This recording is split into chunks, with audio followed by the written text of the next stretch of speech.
La saison passée, il avait marqué 64 buts en Angleterre. Le Canadien Éric Galbraith en a inscrit 2 pour son baptême du feu avec les Lions de Lyon, les 2 plus importants du match. D'abord celui de l'égalisation, puis celui de la victoire à 4 minutes de la fin.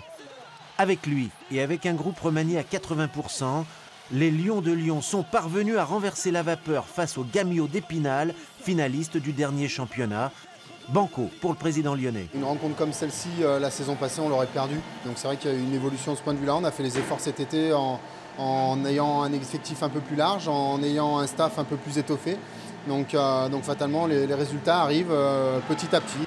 Il y a 6 ans déjà, avant beaucoup d'autres, le Lyon Hockey Club a quitté le modèle associatif pour passer en société anonyme, comme l'exige à partir de cette saison la Ligue Magnus. Et depuis 6 ans, les Lions de Lyon montent en puissance financièrement et sportivement.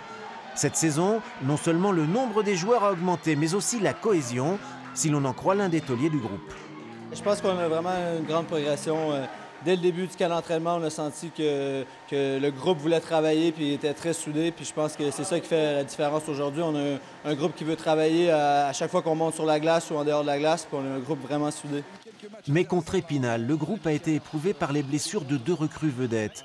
Celle de son gardien finlandais Tommy Virtanen, il est sorti à la fin du premier tiers-temps. Et surtout, peu après, celle de son attaquant slovène Micic Sivic, victime d'une fracture ouverte de l'humérus.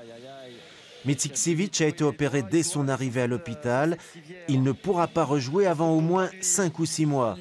Les Lions devront peut-être recruter un nouveau joueur.